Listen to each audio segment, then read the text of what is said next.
नमस्कार, मैं हूं अंजना ओम कश्यप और ब्लैक एंड व्हाइट में आपका बहुत बहुत स्वागत है। आज हम आपको बताएंगे कि कैसे बीजेपी ने बंगाल में कमाल कर दिया।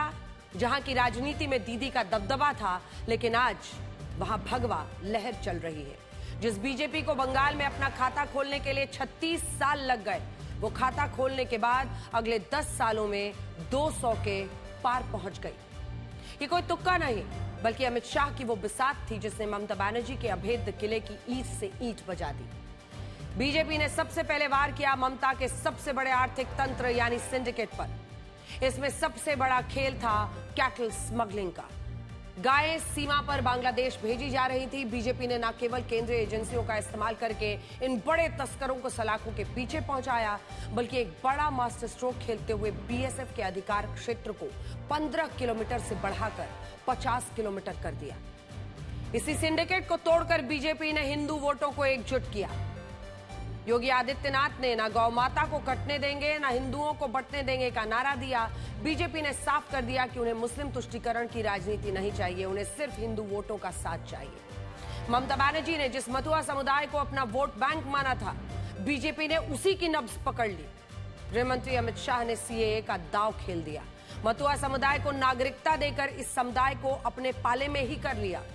ममता बनर्जी कभी तंज में पूछती थी कि अमित शाह कौन है, आज उन्हें जवाब मिल गया। 2014 में से अमित शाह चुपचाप बंगाल की जमीन तैयार कर रहे थे और उन्हें साथ मिला शुभेंदु अधिकारी का। वही शुभेंदु जिन्होंने कभी टीएमसी को खड़ा करने के लिए अपना खून पसीना बहाया था, आज उन्होंने ही ममता की सत्ता को जड़ से उखाड़ने की कसम खाई, उसे पूरा कर दिखाया। श्यामा प्रसाद मुखर्जी ने जब जनसंघ बनाया तो 1952 के पहले चुनाव में मिली 3 सीटों में से 2 बंगाल की ही थी। जिस बंगाल ने भारत माता की जय का नारा दिया, आज उस जमीन पर बीजेपी का परचम लहरा रहा है। और इसीलिए आज हम आपको ये भी बताएंगे कि क्या बंगाल बीजेपी के हिंदुत्व के लिए अगला गुजरात बन सकता है। लेकिन आज शुरुआत हम इन 2 तस्वीरों से करना चाहते हैं, जिनमें पहली तस्वीर साल 2014 की है, जब प्रधानमंत्री नरेंद्र मोदी ने प्रधानमंत्री बनने के बाद संसद की सीढ़ियों पर अपना सिर झुका दिया था और सिर झुकाकर भारत के लोकतंत्र को नमन किया था। और दूसरी तस्वीर 2026 की, जब भगवा में हुए बंगाल में प्रधानमंत्री मोदी ने मंच से सिर झुकाकर साष्टांग प्रणाम किया और इस दौरान लाखों कंठों से उठता जय श्री राम का उद्घोष ऐतिहासिक परिवर्तन की उद्घोषणा बन गया। ये सिर्फ बंगाल में बीजेपी का शुभारंभ नहीं था, इसके मायने कहीं ज्यादा थे। ये बंगाल की आत्मा में उठता हुआ वो ज्वार था, वो ज्वार था जिससे वर्षों से जमी हुई एक भय, एक हिंसा का जो चक्रव्यूह है, तुष्टीकरण की राजनीति, उसको खुली चुनौती। और भगवा ध्वजों से लहराता ये जन सैलाब बता रहा था कि बंगाल अब करवट ले चुका है।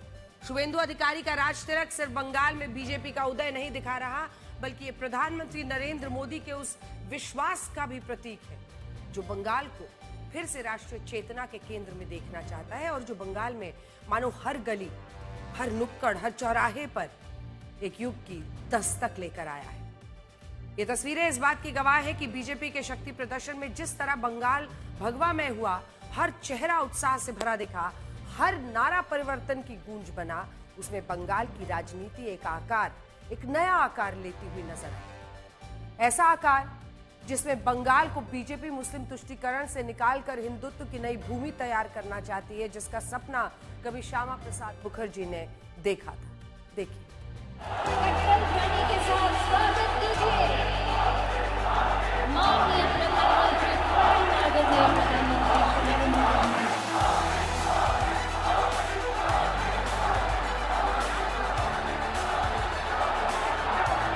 আমি শুভেন্দু অধিকারী ঈশ্বরের নামে শপথ করিতেছি যে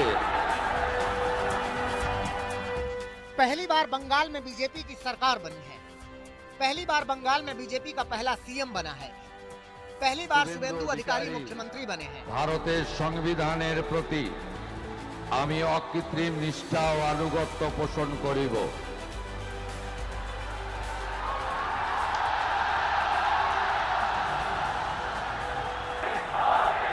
আমাদের মধ্যে এসে পৌঁছে গেছেন पहली बार बंगाल में बीजेपी का बेहिसाब शक्ति प्रदर्शन देखने को मिल रहा है। प्रधानमंत्री श्री नरेंद्र मोदी जी जोरदार कट्टल ध्वनि के साथ। ये तस्वीरें अद्भुत हैं। कोलकाता का परेड ग्राउंड बीजेपी के नारों और जयकारों से गूंज रहा था। तख्तियों पर तेवर लेकर पहुंचे थे बीजेपी के कार्यकर्ता। मंच पर मोदी के पहुंचने से पहले ही लोगों का सैलाब उमड़ आया था। ऐसे में बीजेपी की शपथ से पहले एंट्री भी शानदार थी, जिसमें रोड शो के लिए एक खास रथ तैयार किया गया था, जिसमें बीच में प्रधानमंत्री नरेंद्र मोदी थे तो उनके दोनों तरफ शुभेंदु अधिकारी और बीजेपी प्रदेश अध्यक्ष समिक भट्टाचार्य भी थे। खचाखच भरे मैदान में चारों तरफ नारों की गूंज थी, तो वहीं पीएम जनता का अभिवादन करते नजर आ रहे थे। बीजेपी के लिए ये एक भावुक पल था।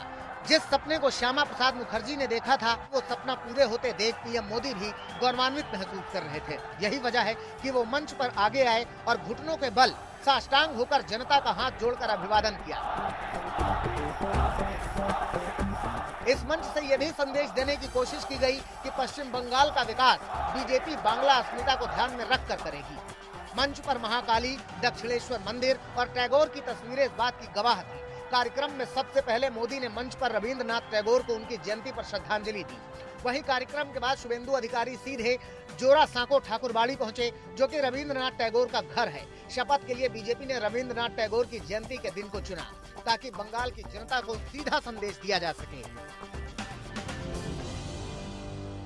प्रधानमंत्री का इच्छा था नया सरकार रविंद्र जयंती का दिन अपना कार्यकाल शुरू करे, इसलिए हम लोग प्रधानमंत्री जी का नेतृत्व में कवि गुरु को प्रणाम करते हुए, संविधान को मानते हुए ओथ टेकिंग किया, शपथ लिया। और उसका बाद मेरा सरकारी कार्यक्रम ये जोड़ा साको से हुआ है, कवि गुरु को प्रणाम करके माल्यार्पण करके। पूरे समारोह में एक तस्वीर ने सबको सबसे ज्यादा चौंकाया, जब प्रधानमंत्री नरेंद्र मोदी खुद मंच पर एक 98 साल के बुजुर्ग कार्यकर्ता के पैर छूते नजर आए। पीएम मोदी ने बुजुर्ग नेता को गले लगाया, उन्हें शॉल ओढ़ाई और मंच पर उनका सम्मान किया। प्रधानमंत्री ने जिस शख्स को ये सम्मान दिया, वो है बीजेपी के वरिष्ठ कार्यकर्ता माखनलाल सरकार। 98 साल के माखनलाल सरकार उत्तरी बंगाल के सिलीगुड़ी के रहने वाले हैं और जनसंघ के दौर से बीजेपी की राजनीति से जुड़े रहे हैं। बहुत अच्छा लगा, बहुत गर्वित महसूस कर रहा हूँ। हम लोग का परिवार इस जगह से बाबा दार्जिलिंग जिला का 25 प्रेसिडेंट से बीजेपी का, उस जमाने से पहले श्यामा प्रसाद मुखर्जी के साथ बाबा काम किया, बाबा अटल बिहारी वाजपेयी के साथ काम किया, बाबा लालबानी जी के साथ काम किया, बाबा सुषमा स्वराज के साथ काम किया। छोटा बड़ा से देखा बाबा ये जनसंघों का, आरएसएस का, बहुत आरएसएस का ही था आदमी। वो आरएसएस का जो मैदान में होता था पैरेड उरेड, बाबा जाता था। यही देखा बाबा बहुत कष्ट करके हम लोगों को मानुष किया। अभी भी बाबा कष्ट ही कर रहा है। बार बार कहा गया था कि उनके कार्यकर्ताओं की बलिदान, उनके कार्यकर्ताओं का सैक्रिफाइस उनको आज इस मुकाम तक ले आया। माखनलाल सरकार, जिनके बारे में शायद ही आज की तारीख में कोई चर्चा करता हो, लेकिन प्रधानमंत्री ने माखनलाल सरकार को याद रखा, उन्हें इनवाइट किया, उन्हें न्योता दिया, अपने मंच पे बुलाया, उनके पांव छुआ, क्योंकि ये माखनलाल सरकार वो शख्स है जो श्यामा प्रसाद मुखर्जी के साथ काम कर चुके हैं और स्वतंत्र आंदोलन में उनका एक अहम भूमिका भी रहा है। और सिर्फ यही नहीं, जब पश्चिम बंगाल में आरएसएस क्या कोई शाखा संगठन उस लिहाज से नहीं था, तब ये माखनलाल सरकार अकेले भगवा झंडे को लेकर चारों ओर घूमते थे और उन्हें कई बार राजनीतिक दलों ने उन्हें राजनीतिक तरीके से उन्हें शिकार बनाया, उन्हें जेल तक जाना पड़ा। बंगाल चुनाव में हिंसा का एक लंबा दौर चला है, जिसमें बीजेपी कार्यकर्ताओं की जान का जिक्र बीजेपी लगातार करती रही है। ऐसे में पीएम मोदी ने चुनावी हिंसा में मारे गए बीजेपी कार्यकर्ताओं देवाशीष मंडल, सौमित्र घोषाल और आनंद पाल के परिवारों से मुलाकात की। तमाम उम्मीदें इस सरकार से जुड़ी हैं। लोगों की भावनाएं शपथ ग्रहण में दिखाई दी, जहां अब चुनौती जनता की उम्मीदों पर खरा उतरने की है। अनुपम मिश्र, इंद्रजीत कुंडू और पीयूष मिश्रा के साथ मारिया शकील, कोलकाता, आज तक। शुभेंदु अधिकारी नए मुख्यमंत्री बने पश्चिम बंगाल के। भगवा पूरा मंच सजा हुआ था, उन्होंने वस्त्र भी वैसे पहने थे, प्रधानमंत्री ने साष्टांग किया और पूरा एनडीए का कुनबा मंच पर मौजूद था, मानो एक बड़े शक्ति प्रदर्शन के तौर पर, मानो नई जमीन पर अपनी सत्ता हासिल करने का एक मुहर लगाने के लिए। हमने बातचीत की है, नई नवेली मंत्री बनी आसनसोल दक्षिण से विधायक मंत्री बन गई हैं अग्निमित्रा पॉल।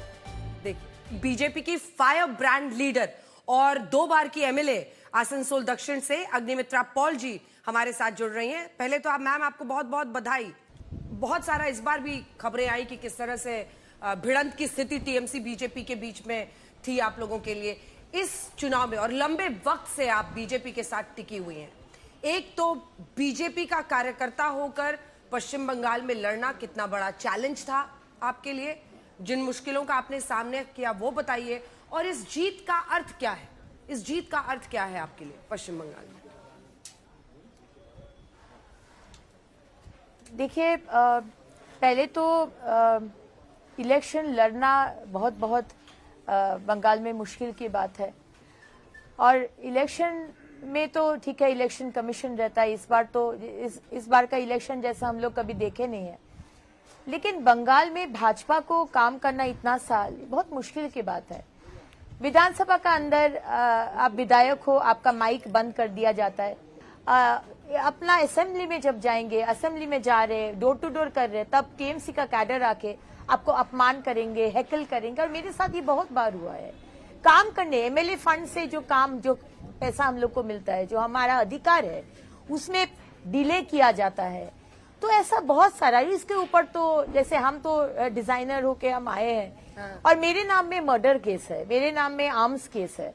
तो एक क्या बोले, कोई भी कार्यकर्ता के लिए, भाजपा कार्यकर्ता के लिए पश्चिम बंगाल में ये टीएमसी रेजिम में काम करना बहुत ही मुश्किल था। और आज जब सरकार आ गया है तो अभी भी विश्वास नहीं हो रहे। अग्निमित्रा जी, आपने खुद ही बताया फैशन डिजाइनर हैं आप कपड़े डिजाइन करती थी, और कांथा वर्क को भी आपने खूब प्रमोट किया, और खुशी की बात तो ये है कि जो 5 लोगों ने शपथ ली उनमें एक महिला के तौर पर भी आप रिप्रेजेंट कर रही हैं, ये भी एक खुशी है। लेकिन दरअसल बंगाल में एक वक्त ऐसा भी आप लोगों ने देखा ही होगा जब बीजेपी के लिए मतलब लोगों को कन्विंस करना बहुत मुश्किल होता था। भाई, बीजेपी को सपोर्ट करने वाले लोग मिलते नहीं थे, खोजने से भी नहीं मिलते थे, है ना? तो आपने वो दौर भी देखा होगा, वहां से लेकर आज का ये स्टेज, वो ट्रांजिशन बताइए, शुरू में क्या प्रॉब्लम्स होती थी? 15 साल वो लोग कुछ काम नहीं किए। हम एक बीजेपी का कार्यकर्ता होके नहीं बोल रहे, आप किसी भी गांव में जाओ, किसी भी स्टेटा का लोगों से पूछो, कोई काम नहीं किया है। लेकिन 50% महिला वोटर है। जब ये लखीर भंडार उन लोगों को मिला तो छप्पर भार के वो लोग वोट दिए थे। लेकिन अब हम लोग ये लास्ट 5 साल, स्पेशली लास्ट 2-3 साल, जिस तरह से महिला के ऊपर अत्याचार हुआ, आरजी कौर डॉक्टर अभया को जिस तरह मारा गया, दुर्गापुर में मेडिकल स्टूडेंट उड़ीसा से आया था, उसको 8 बजे के बाद वो खाना लेने गए, उसका धर्षण कर दिया, और मुख्यमंत्री एक महिला होने के बावजूद बोल रहे कि 8 बजे के बाद निकलने का जरूरत क्या है। मैंने 8 बजे के बाद कोई विमेन पुलिस ऑफिसर हो तो थाना नहीं जाएंगे, कोई महिला डॉक्टर हो तो वो हॉस्पिटल नहीं जाएंगे।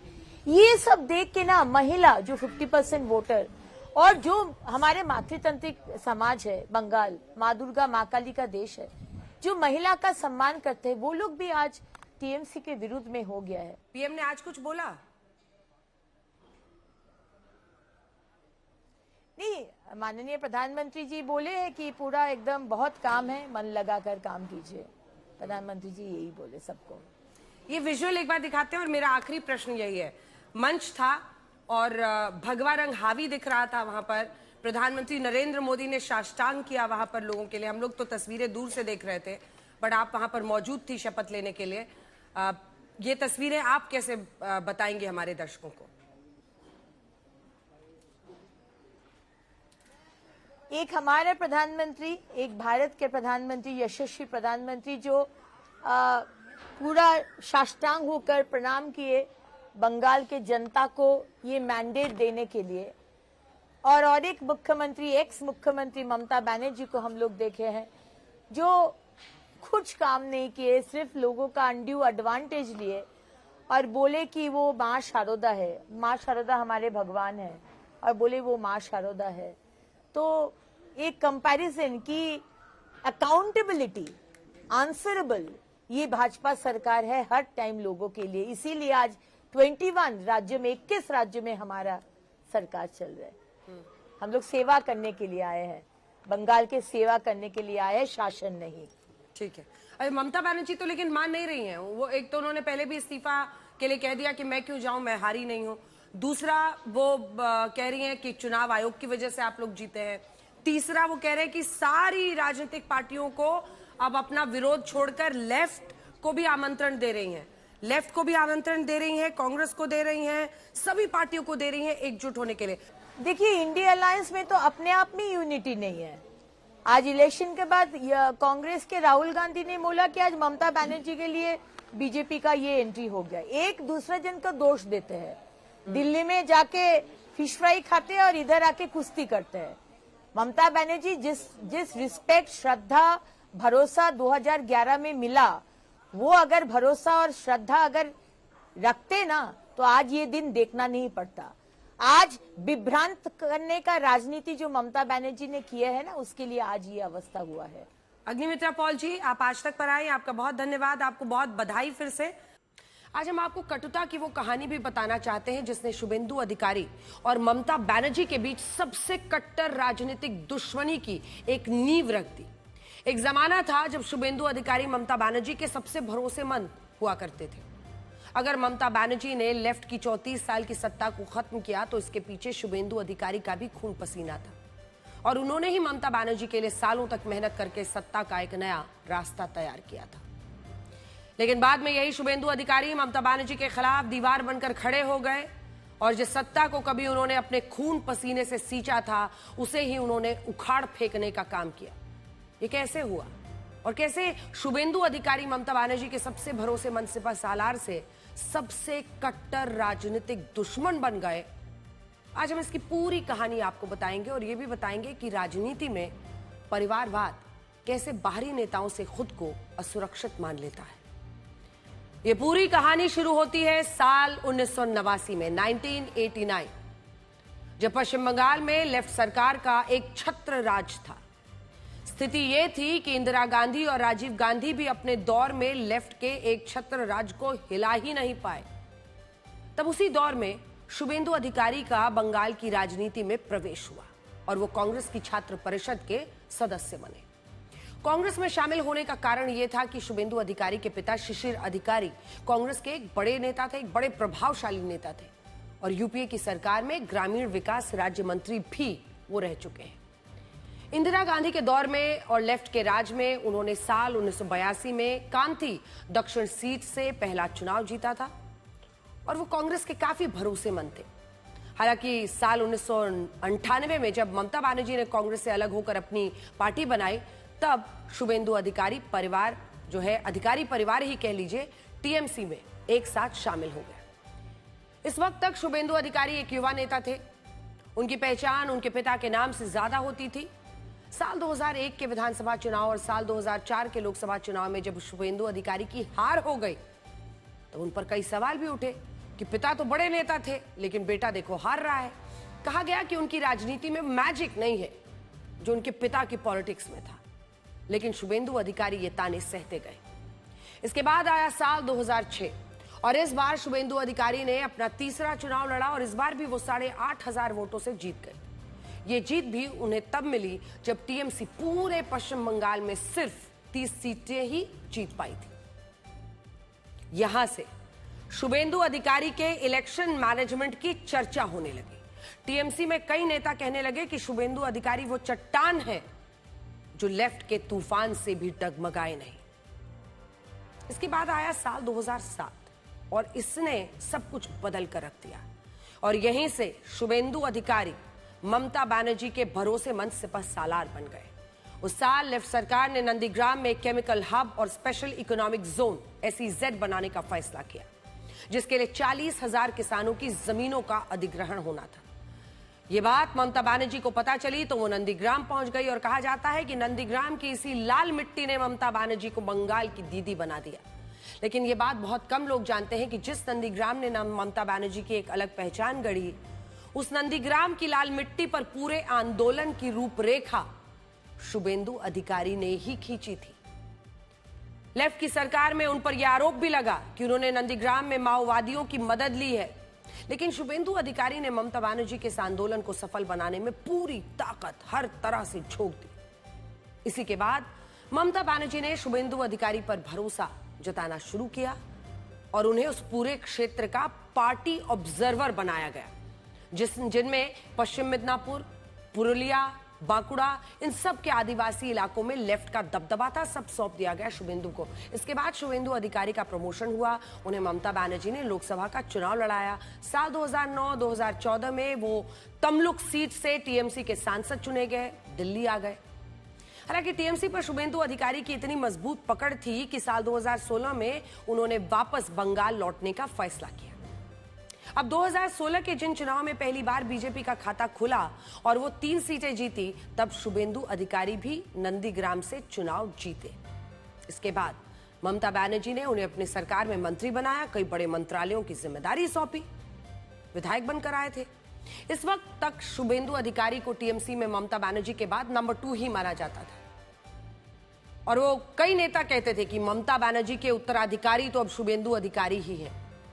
लेकिन कहते हैं कि ये बात ममता बनर्जी के भतीजे अभिषेक बनर्जी को पसंद नहीं थी।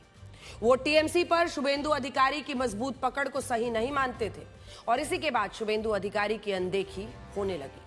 परिवार के लिए ममता बनर्जी ने अपने भरोसेमंद सिपा सालार को किनारे लगाना शुरू किया और यहीं से शुरू हुई ममता बनर्जी और शुभेंदु अधिकारी की कट्टर दुश्मनी। टीएमसी के सभी बड़े कार्यक्रमों में शुभेंदु अधिकारी गायब, धीरे धीरे गायब होने लगे और पार्टी के पोस्टर से भी उनकी तस्वीरें हटा दी गई। ये वही मौका था जब बीजेपी ने अपना दांव चल दिया। जैसे लोहा लोहे को काटता है, वैसे बीजेपी ने ममता बनर्जी को कमजोर करने के लिए उन्हीं के सिपा सालार शुभेंदु अधिकारी को अपनी तरफ किया। और जानते हैं 19 दिसंबर 2020 को जब शुभेंदु अधिकारी बीजेपी में शामिल हुए, तब उन्हें पार्टी ज्वाइन कराने वाले कौन थे? वो खुद गृह मंत्री अमित शाह थे। वही अमित शाह जिनके लिए ममता बनर्जी ने कभी कहा था कि वो किसी अमित शाह को नहीं जानती और इसके बाद अमित शाह ने कहा था कि वो बीजेपी के एक सामान्य कार्यकर्ता हैं जो बंगाल से टीएमसी को उखाड़ फेंकने आए हैं। और देखिए अमित शाह ने जो कहा वो कर दिखाए। देखिए, तो ममता जी ने मीडिया के सामने एक छोटा सा सवाल किया कि अमित शाह कौन है, ऐसा पूछा था। दीदी अगर आप देख सकती है तो देख लीजिए, सुन सकती है तो सुन लीजिए, मैं अमित शाह हूं। मैं भारतीय जनता पार्टी का एक छोटा सा कार्यकर्ता हूं। मैं अमित शाह हूं और इस बंगाल की भूमि पर से तृणमूल को उखाड़ने के लिए आया हूं, वो आप समझ लीजिए। ममता बनर्जी ने अपने भतीजे अभिषेक बनर्जी के लिए शुभेंदु अधिकारी को टीएमसी में आगे बढ़ने से रोका और यह भी उन्होंने तब किया जब वो जानती थी कि जमीन पर कौन है। जमीन पर टीएमसी का जो काडर है उसे शुभेंदु अधिकारी ने ही संभाला हुआ है। लेकिन परिवारवाद ने शुभेंदु अधिकारी को ममता बनर्जी का दुश्मन बनाया, जबकि बीजेपी ने इस मौके की तरह इसको लिया। और आज आप सब देख रहे हैं कि बंगाल ने बीजेपी ने कितना बड़ा खेला किया है। शुभेंदु अधिकारी ने सबसे बड़ी चीज ये की, उन्होंने ममता बनर्जी की मुस्लिम तुष्टीकरण की राजनीति का जवाब तुष्टीकरण की राजनीति से ही दिया। वो कैसे? ममता बनर्जी ने 2019 में कहा था कि वो मुसलमानों का तुष्टीकरण करती हैं और आगे भी 100 दफा करती रहेंगी, फिर चाहे एक दूध देने वाली गाय की तरह मुसलमान भी उन्हें लात मार दे। इसी बात तो आज के लिए ब्लैक एंड व्हाइट में इतना ही। अब आपसे हमारी अगली मुलाकात होगी कल रात 9 बजे। तब तक आप खुश रहिए, सुरक्षित रहिए, स्वस्थ रहिए। और अगर आपको लग रहा है कि दुनिया आपके बिना नहीं चलेगी, तो एक बार मोबाइल फोन का एयरप्लेन मोड ऑन करके देख लीजिए।